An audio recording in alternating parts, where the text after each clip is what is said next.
오늘 본문의 말씀 읽은 함께 공독한 말씀을 중심으로 일어나라 함께 가자, 이런 제목의 말씀을 함께 나누기를 원합니다.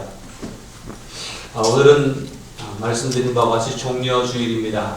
종려주일은 예수님이 3년의 공생애를 마무리하면서 마지막 여러 차례 예루살렘을 떠나들으셨지만 마지막으로 예루살렘에 들어가실 때에 마지막으로 예루살렘에 들어가셨다고 한 얘기는 들어가셔서 돌아가셨다고 한 얘기예요.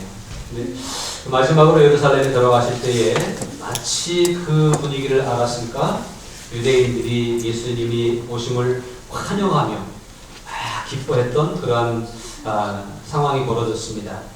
예수님이 들어가시는 모습이, 예루살렘에 들어가시는 모습이 마치 전쟁에 승리한 임금님이 들어오시는 모습과 같이 오셨기 때문은 아닙니다. 또 예수님이 오시는 들어가시는 모습이 많은 사람들을 준비하고 대동해서 들어간 것도 사실은 아닙니다. 우리가 아는 바와 같이 예수님이 마지막 예루살렘에 들어가시던 그때에는 어린 나귀 새끼 아무도 타보지 않은, 그러니까 뭐죠? 짐을 실어보거나 사람을 태워본 경험이 없는 비리비리하고 연약한, 그렇게 표현해야 될까요? 그런 나귀를 타고 들어가신 모습이 어쩌면 조금은 좀 우스꽝스러운 모습이었을 수도 있겠다, 그런 생각이 들었습니다.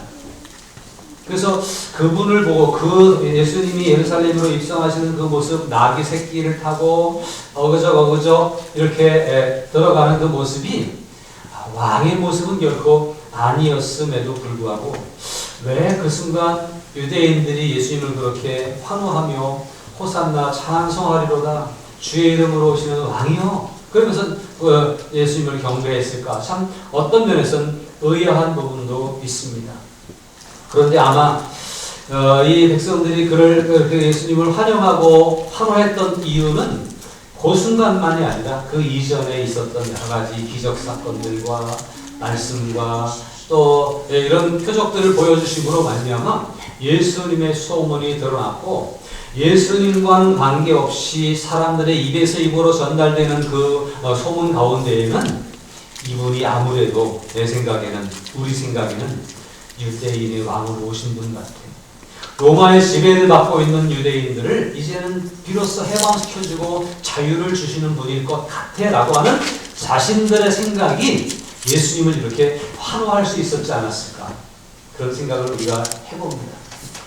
예수님과 함께 3년 동안 동고동락했던 제자들마저도 예수님이 자신들의 나라를 로마로부터 해방시켜줄 메시아, 육적이고 정치적인 메시아로 고대하고 마지막 순간까지 예수님 곁에 있었던 모습을 볼 때에 이런 짐작은, 무리한 짐작은 아닐 것입니다. 그러니까 자기들의 생각에 예수님은 이런 분일 거야, 예수님 이런 일을 하실 것 같아, 그러니 우리가 환영해야지, 그런 마음으로 예수님을 환영하고 환호했던 거죠. 길가에 있는 종려나무까지, 거기는 유대 땅 그쪽 팔레스타인 지역은 종려나무가 많이 있어요. 대추 야자 같은 그런 야자수 같은 이파리가 많이 갈라져 있는 그런 나뭇가지를 꺾어서 흔들면서 그렇게 환영했습니다. 어떤 사람 옷을 벗어서 흔들면서 환영했고, 자기 옷을 마치 임금님 앞에 양탄자를 깔듯이 자신들의 옷을 깔면서 예수님을 환영했고, 예수님이 왕이심을 고백하고 또 왕이 되어주시기를 기대하는 마음으로 그렇게 환영했던 사건이 이 종려주일에 예루살렘으로 입성하시는 사건이었습니다. 그것을 기념하는 오늘 우리들은 어떤 마음으로 이 주일을 지켜야 될까? 예수님이 정말 우리 왕으로 오시고 우리를 다스리시고 통치하시는 분이 되셨으면 좋겠다, 그런 마음을 가지고 오늘 주님을 영접할 수 있었으면 좋겠습니다.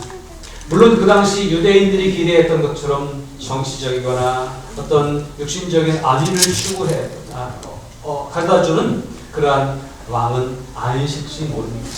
그러나 우리에게 영원한 평안을 안겨주시고 우리에게 하나님의 나라를 소유하게 하시는, 그리고 이 땅이 아니라 하나님의 나라를 살아가게 하시는 그런 주님의 역사하심이 오늘 저와 여러분에게 더 강력하게 임할 수 있기를 바랍니다. 유대인들의 오해가 예수님을 환영하는 모습이었지만 사실은 크게 보면 하나님은 유대인뿐만 아니라 온 인류를 통치하고 다스리시는 왕으로 예수님을 보내주셨고, 그리고 예수님은 그 일을 이루시기 위해서 그동안 3년 동안 기적을 보여주시고 말씀을 선포하시고 귀신을 내어 쫓으시고 하는 능력 있는 모습을 보여주셨지만, 그것이 아니라 예수님의 왕 되신 모습은 언제 비로소 완성되느냐? 십자가를 지고 대속의 죽음을 죽으심으로 우리의 온 인류의 영혼을 구속하시는 왕이 되실 수 있었던 거예요. 그것을 이루시기 위해서 예루살렘으로 들어가시고 있었고, 그 예루살렘으로 들어가신 모습을 오해한 유대인들은 우리의 영적인 메시아가 온다라고 환영했지만, 사실은 그것이 우리들에게 귀에 들려지기는 우리의 영적인 메시아, 영원한 메시아가 우리 가운데 오신다고 하는 소리로 들어라는 것입니다. 하나님은 그 역사를 통해서 우리에게 이런 영적인 가르침을 보여주시고 있는 겁니다. 그래서 이제 이 종료주의를 맞이하면서 다시 한번 주님이 우리 가운데 왕으로 오셔서 우리를 통치하시고 다스리셨으면 좋겠다, 그런 마음으로 오늘을 보낼 수 있으면 좋겠고요. 우리 가운데 한번 오셔서 우리의 왕이 되신 주님이 다시 우리의 삶 가운데서 쫓겨난 일이 없도록 우리가 정말 주님을 잘 모시고 말씀대로 순종하며 살아가는 성도들이 되어야 되겠습니다. 이렇게 왕이 되시기를 기대하며 예수님을 모신 사람들의 그 마음과는 대조적으로 예수님은 예루살렘에 입성하셔서 곧 잡혀서 고난당하시고 죽음을 맞이하시게 되어집니다. 근데 예수님의 죽음의 과정은 물론 하나님이 정해놓으신 길로 가신 거예요. 예언하셨던 대로 하나님의 계획 속에서 이렇게 대속의 죽음을 죽어야만 인류를 구원할 수 있는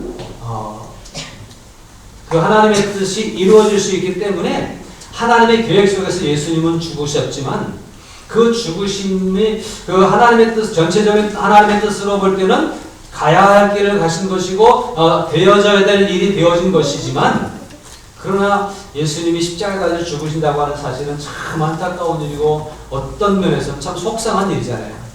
그런데 이 안타깝고 속상한 일이 벌어지는 데 있어서는 몇몇 부류의 사람들의 잘못된 생각 때문이었다라고 정리할 수 있습니다. 저는 생각해 보기를 당시 유대의 종교 지도자들의 탐욕만 아니었더라면 그런 생각을 해봅니다. 종교적인 지도자들은 사실은 욕심 없이 살아야 되는 사람들이잖아요. 원래 하나님께서 이스라엘 백성들에게 율법을 주시고 지킬 계명을 주실 때에 종교적인 지도자들, 제사장이나 그 레위 가문들에게는 자기의 소유를 허락해 주지 않으셨어요. 분깃이 없었어요. 그 얘기는 하나님이 책임져 주실 테니까 하나님을 의지하고 세상 것을 가지려고 하는 욕심으로 살지 말고 그냥 하나님이 허락해 주신 대로 먹고 살 수 있게 하시겠다고 하는 의도였을 거예요. 그래서 백성들이 갖다 드리는 예물이나 이런 것들을 통해서 11조라든지 아니면 또 감사 제물이라든지 이런 것들을 통해서 먹을 수 있고 가질 수 있게 되었죠. 그래서 탐욕과 하는 욕심과 하는 거리가 있어야 되거든요. 그런데 시대가 흘러가면서 마치 오늘 우리가 살고 있는 시대도 그 비슷한 것 같은데, 교회가 성장하면서 또 시대가 점점 좋아지면서 종교적인 지도자들도 주머니를 차게 되었고, 그리고 자기 재산을 가지게 되는 그런 일들이 있었고, 더 나아가서는 여러 가지 정치적인 상황과 여러 가지 사회적인 분위기들과 결탁해서 또 다른 이득을 취하는 그러한 일들도 많이 있었던 것입니다. 근데 예수님이 오셔서 영적인 정의, 신앙적인 정의를 다시 세워가려고 하시거든요. 그러니까 원래는 자기 것을 가지면 안 되는 사람들이 가지고 있었는데, 예수님이 오셔서 이것을 바르게 제대로 된 말씀을 선포하시고 그렇게 하니까 이들은 자신들이 이미 추구하고 가지고 있었던 기득권과 또 자기들의 어떤 숨겨놓았던 많은 재산들이 드러나게 생긴 상황에서 예수님이 미울 수밖에 없었고요. 예수님이 자꾸 등장하고 예수님이 자꾸 이렇게 세워지면 세워질수록 유대인들의 생각 속에서 맞아, 저 모습이 종교적인 지도자의 모습이지라고 바라보면서 기존에 있었던 종교 지도자들의 모습 속에 부패하고 타락하고 부정축제하던 그런 모습들이 자꾸 질타를 당할 때에 예수님의 눈에 가시처럼 보일 수밖에 없었던 것입니다. 그래서 계속 예수님을 쫓아다니면서 방해했고 예수님을 어떻게 잡을까 궁리하던 중 가룟 유다와 결탁하게 되어서 예수님을 잡아 고발하게 되죠. 자기가 정치적으로 백성들을 선동했습니다. 우리의 왕은 가이사인데 이 사람이 자기가 왕이라고 했습니다. 이 사람은 율법을 거스르는 행위를 했습니다. 다양한 고발 조건을 들어서 고발을 하는데 앞장섰던 사람들이 누구냐? 탐욕에 젖어있던 종교 지도자들이었습니다. 그 종교 지도자들의 탐욕만 아니었어도 예수님이 이토록 고난당하는 일은 없었지 않았을까라는 생각을 조심스럽게 해봅니다. 또 어떤 분은 정치인들이었습니다. 특별히 정치인의 대표적인 인물이 본디오 빌라도였죠. 제사장들이 고발합니다. 그러나 정치 지도자가 이것을 판단하고 판결해주고 그래야 되는데 아무리 이리 따져보고 저리 따져보고 또 신문에 보고 조사해봐도 그 안에서 죄를 찾을 수가 없었거든요. 그러면 정치적인 소신이 있어서 바르게 판단하고 이 사람은 벌을 주면 안 된다. 이렇게 판단해야 되잖아요. 그렇게 판단하려고 했어요. 그런데 백성들이 아닙니다. 십자가에 달아 죽여야 됩니다. 라고 막 아우성하니까 백성들, 사람들의 눈치를 보면서 그 소신을 잃어버리고 제대로 된 정치를 하지 못했던 거예요. 오늘의 시대를 살아가는 삶 속에서 우리가 정치인들을 보고 존경할 만한 정치인들을 좀 찾을 수 있었으면 좋겠어요. 사회 정의를 말하고 정의를 위해서 자신들이 희생하고 봉사하겠다고 하는 마음으로 정치에 뛰어들지만 시대를 따라 자꾸 정의가 흔들리는 모습을 우리는 보게 되어지고 그들이 정의를 실천하지 못하니까 이런 정치 지도자들의 소신 없는 모습, 이런 모습이 또 예수님을 힘들게 하지 않았는가 하는 생각도 해봅니다. 빌라도는 얼마나 비겁했는지 책임은 내가 안 지겠다. 그리고 대야에다 물을 떠다가 놓고 손을 씻으면서 나와 관계, 당신들이 책임지라고 그러면서 예수님을 십자가에 내어주는 그러한 아주 무책임한 그런 모습을, 비겁한 정치인의 모습을 보여주고 있습니다. 이렇게 종교 지도자들의 탐심, 무책임하고 소신 없는 정치 지도자들, 정치인들, 이런 모습이 사회를 병들게 하는 거예요. 또 한 가지가 있는데요. 무지한 군중들까지도 저는 생각해 보고 싶습니다. 얼마 전까지만 해도 당신 우리 왕이십니다. 잘 오셨습니다. 환영합니다. 그리고 환영했던 예루살렘 주민들이 예수님이 끌려가시고 신문당하고 그럴 때 흉악한 죄인 바라바는 살려주고 그리고 예수님은 십자가에 못 박아야 된다고 그렇게 외치게 되었습니다. 왜 이랬다 저랬다 하는 거예요? 무시하니까 분별력이 없고 판단력이 흐려져서 선동하는 대로 끌려가는 그런 어리석음이 있었던 거예요. 오늘날 어쩌면 우리들의 모습인지도 모릅니다. 우리가 나름대로의 주관이 있어야 돼요. 그리고 그 주관을 가지기 위해서는 어느 정도의 객관적인 지식이 있어야 되는 거죠. 믿음 생활에 있어서도 신앙적인 어떤 성경적인 지식이 어느 정도 자리 잡고 있어야 되고 말씀에 입각해서 우리의 신앙이 세워져 가야 됩니다. 그런 어떤 지식이 없이 무지 속에서 그때그때 기분에 따라서 감정에 따라서 당신은 우리 왕이십니다 그랬다가 또 조금 지나면 내 마음에 안 든다고 해서 필요 없습니다 그랬다가 그런 신앙이 되어서는 안 되겠죠. 신앙뿐만 아니라 사회생활 속에서도 우리는 그런 것들이 좀 잘 정리가 됐으면 좋겠습니다. 무지한 군중들의 그 모습이 예수님을 십자가에 다는데 일조를 했다라고 한 사실이에요. 그래서 정치 지도자, 종교 지도자, 또 무지한 군중들, 이 삼박자가 맞아서 예수님을 십자가에 매달 수밖에 없는 상황이 벌어졌는데 오늘 이 시대를 살아가는 우리들에게 종교 지도자들의 탐심이 또 정치인들과 어떤 판단력을 가져야 되는 어떤 그 사람들, 지도자들의 그 무책임함이 그리고 회중들의 무지함이 오늘 예수님을 길바닥에 내몰고 오늘 한국교회를 질타의 대상으로 내모는 그러한 영향을 주고 있다는 생각입니다. 한국교회가 욕먹는 이유는 누구 때문입니까? 하나님의 뜻입니까? 예수님이 십자가를 지는 것이 하나님의 뜻이었듯이 한국 교회가 비난당하고 욕먹고 그렇게 길바닥에 내던져지는 이유가 하나님의 뜻이라고 생각하십니까? 한번 깊이 생각해 봐야 될 것입니다. 어쩌면 종교 지도자라고 자인하는 이들이 탐심을 부리고 있지는 않은가. 여기 여러분들이 많이 공감하실 거예요. 가끔 뉴스에 나오고 무슨 어디에 나오는 목사님들 또 더해서 장로님들까지도 그런 모습이 있잖아요.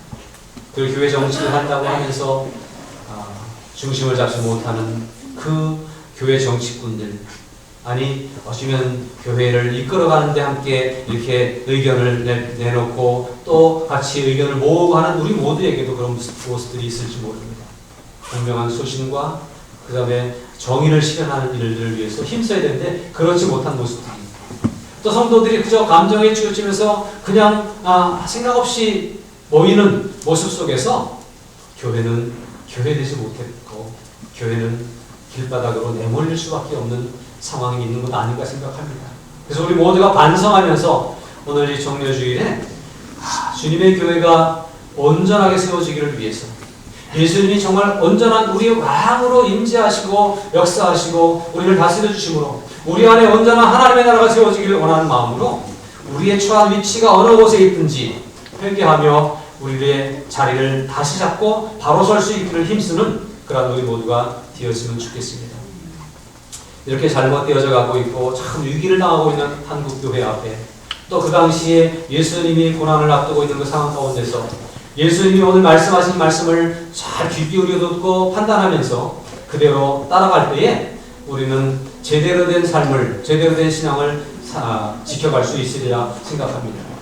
예수님은 제자들에게 함께 겟세마네 동산에서 기도하신 가운데에 이런 말씀을 하시죠. 오늘 우리가 함께 읽은 말씀 한 절만 읽었는데 26장, 마태복음 26장 46절에 일어나라 함께 가자.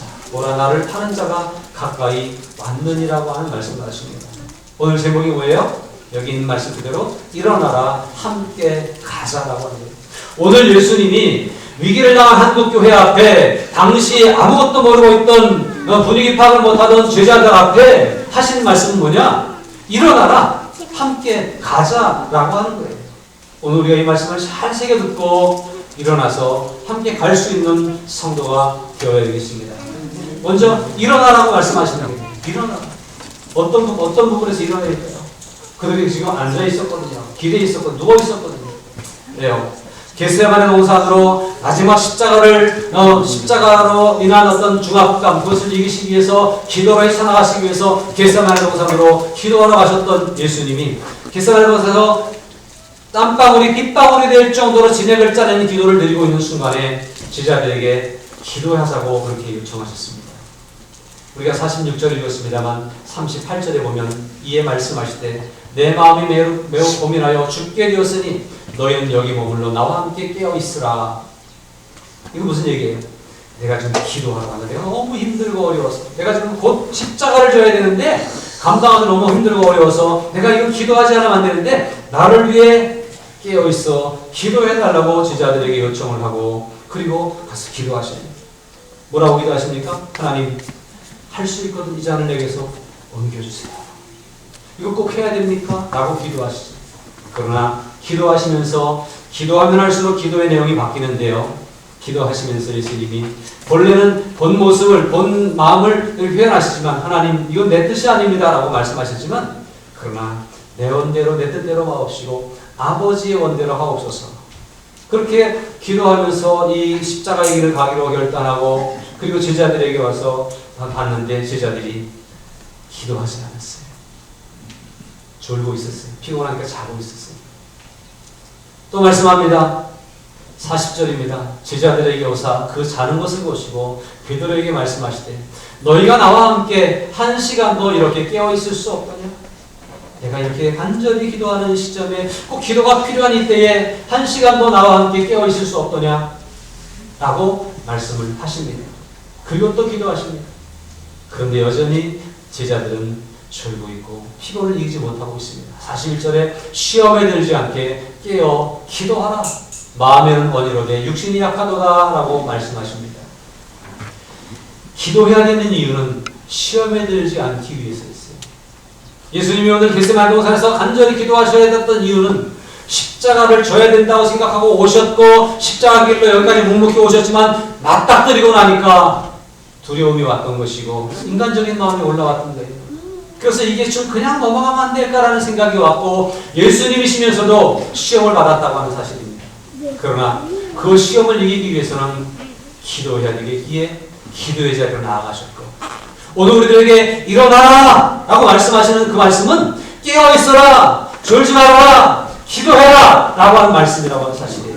왜냐하면 우리에게도 시험에 들 만한 일들이 있기 때문에 그렇습니다. 우리의 믿음이 계속 올라가지 못하고 계속 이렇게 자라나지 못하고 계속 제자리 걸음하는 이유는 시험을 이기지 못하기 때문입니다. 우리의 믿음이 어떤 성장을 거듭하지 못하고 계속 멈춰있는 그 이유는 우리에게 있는 짐을 감당하지 못하기 때문이고 헤쳐나가지 못하기 때문이에요. 근데 왜 못 감당하고 왜 헤쳐나가지 못하는 거예요? 깨어있지 못하기 때문이고 기도로 준비하지 못하기 때문입니다. 오늘 우리에게 어떤 일이 있을지 우리 가정을 위해서 우리가 해야 될 일이 있고 우리 교회를 위해서 우리가 감당해야 될 부분들이 있고 어쩌면 이 사회, 이 나라, 민족을 위해서 우리가 쓰임받아야 될 자리와 위치가 있는데 이 일들을 감당할 수 있기 위해서 기도할 때에 하나님을 의지하고 기도할 때에 하나님의 시험을 감당할 수 있는 능력을 주시고 우리에게 당한 사명을 감당할 수 있는 힘을 주신다는 거예요. 그러므로 일어나라라고 하는 말씀을 깨어있어라라고 하는 말씀으로 이해하고 들었으면 좋겠습니다. 내일부터 우리가 특별 기도회를 가집니다.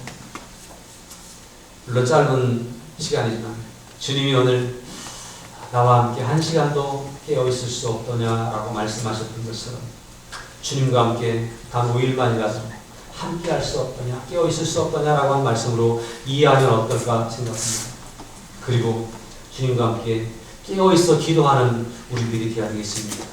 왜냐하면 기도해야 시험을 이길 수 있기 때문입니다. 기도해야 깨어있어야 하나님의 뜻을 바로 판단할 수 있기 때문에 그렇습니다. 기도하고 깨어있어 기도해야 우리가 감당해야 될 그 일들을 잘 헤쳐나갈 수 있기 때문에 그렇습니다. 깨어있으시는 여러분 되시길 바라고요. 우리가 정말로 주와 함께 일어나서 주님이 원하시는 그 길을 갈 수 있기를 바랍니다. 주님은 오늘 우리에게 말씀하십니다. 일어나라. 함께 가자. 한번 하면서 일어나라. 일어나라. 함께 가자. 함께 가자. 일어나야 합니다. 깨어 있어야 됩니다. 예배 자리에 깨어 있어야 됩니다. 예배 시간 좀 일찍 오세요. 예배 시간에 졸지도 마세요. 예배 시간에 딴 생각하지 말고 집중도 하세요. 이것들도 우리가 깨어 있어야 되는 모습들 중에 하나입니다. 뿐만 아니라 모든 삶의 영역에서 주님을 향해 관심을 가지고 주님께 집중하면서 살아가는 모습이 깨어있는 모습이고 마지막 시대를 준비하는 모습인 것입니다. 그러므로 일어나라 라고 한 말씀을 깨어있어라 라고 한 말씀으로 듣고 우리 함께 영적으로 일어날 수 있는 그러한 모두가 되었으면 좋겠습니다. 주님은 또 일어나라고 하신 말씀과 더불어서 뭐라고 그러시죠? 함께 가자 라고 말씀하십니다. 지금 주님은 어디로 가신다는 거예요? 십자가를 지는 자리로 이제 가셔야 됩니다. 그런데 제자들을 보니까 다 졸고 있어요. 지금 상황 파악을 못하고 있어요. 뭘 해야 되는지 어디로 가야 될지 전혀 방향을 잡지 못하고 있고 그저 자신의 안위만 구하고 있는 제자들을 보면서도 마지막 기도를 버리지 아니하시고 함께 가자라고 말씀을 하고 있습니다. 오늘 이 함께 가자라는 말씀을 한국교회가 들어야 될 거예요. 참 안타까운 것은요. 한국교회는 유례없는 단기간, 가장 짧은 시간에 유례없는 부흥을 가져온 그런 놀라운 기록을 가지고 있습니다. 그런데 지금 다시 다음 세대들에게는 미전도 종족이라고 하는 딱지가 없습니다. 3%인가요? 5% 미만 믿는 사람이 5% 미만이면 미전도 종족으로 분류한대요. 그런데 우리의 다음 세대들, 청소년들은 그게 안 된다는 거예요. 100명 중에 5명이 안 된다는 거예요. 예수 믿는 사람이. 그러니까 열심히 전도해서 10%, 20% 만들어야죠. 옛날에 우리가 한국교회가 25% 예수 믿는다고까지 했어요. 1200만 명이 믿는다고 자랑할 때도 있었어요.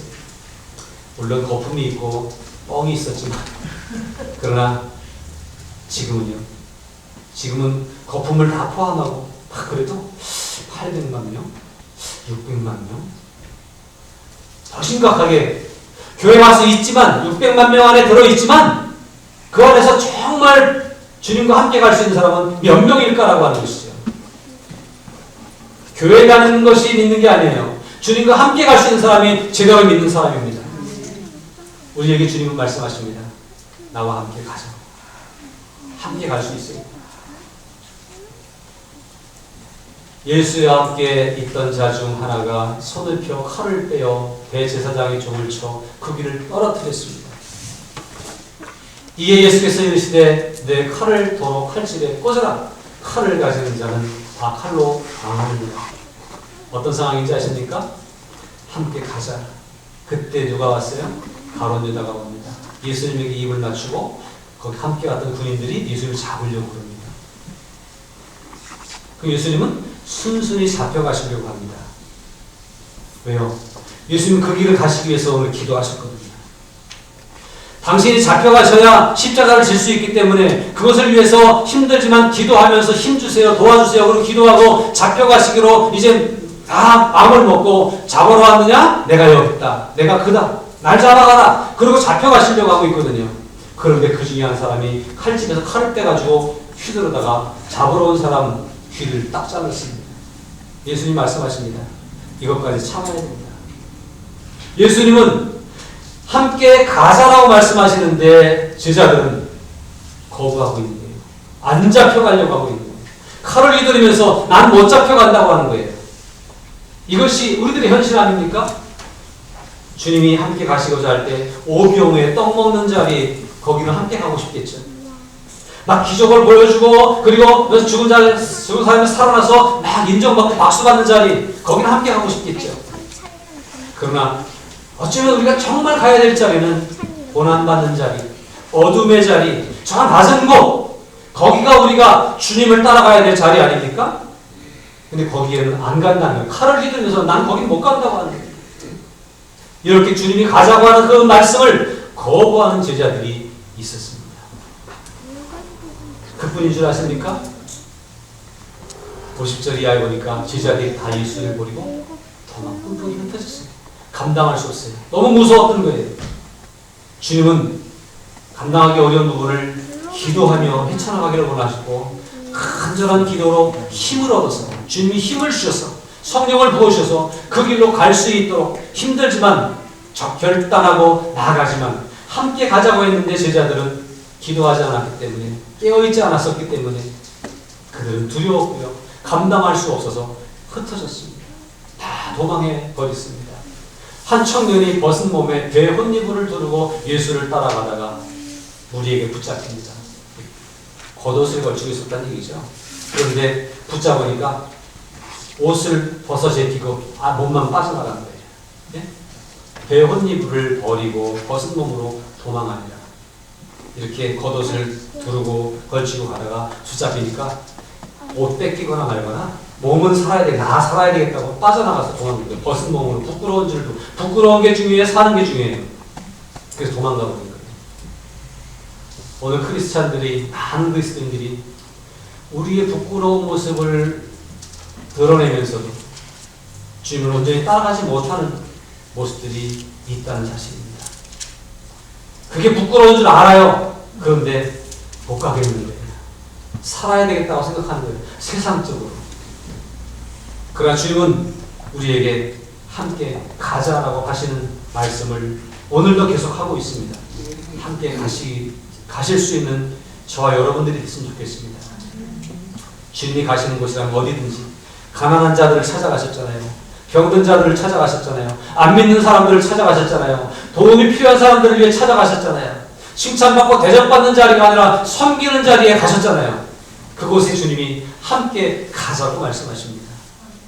이 고난 주간을 주님과 함께 걸어갈 수 있는 우리 모두가 될 수 있기를 바랍니다. 이 비겁한 제자들처럼 칼을 휘두르며 나는 못 간다고 나는 그저 영광만 누리겠다고 그런 제자가 되지 않기를 바랍니다.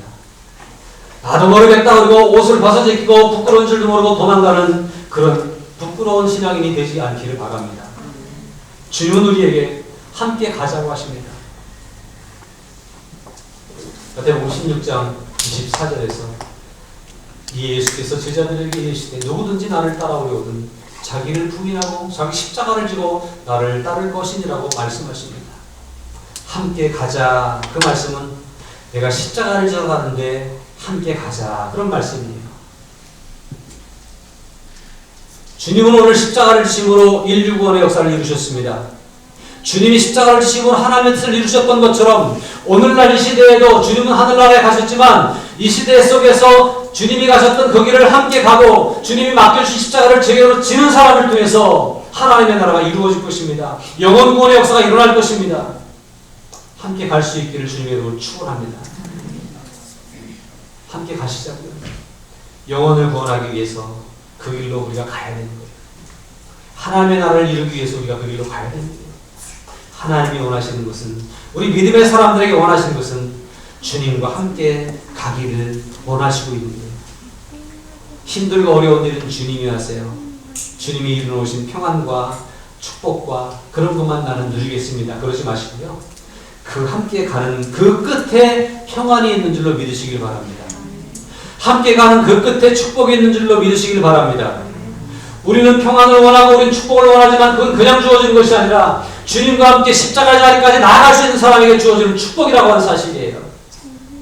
예수님이 십자가를 두려워해서 나는 모릅니다. 그리고 도망가셨다면, 그리고 하늘의 천사들을 구해서 그 잡으러 온 사람들을 물리치셨다면 하나님의 나라가 우리에게 이루어진 것은 불가능한 일입니다.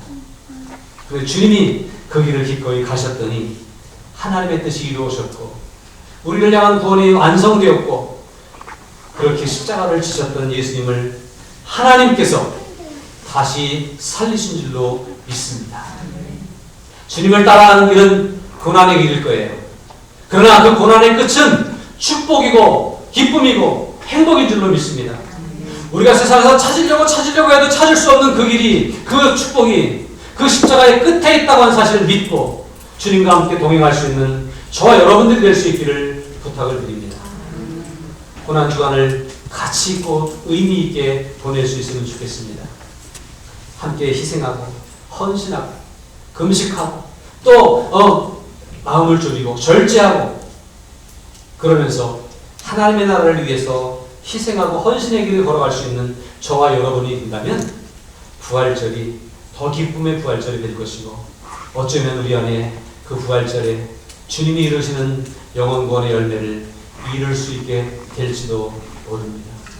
그것을 기대하면서 주님과 함께 걸어갈 수 있는 저와 여러분들이 되었으면 좋겠습니다.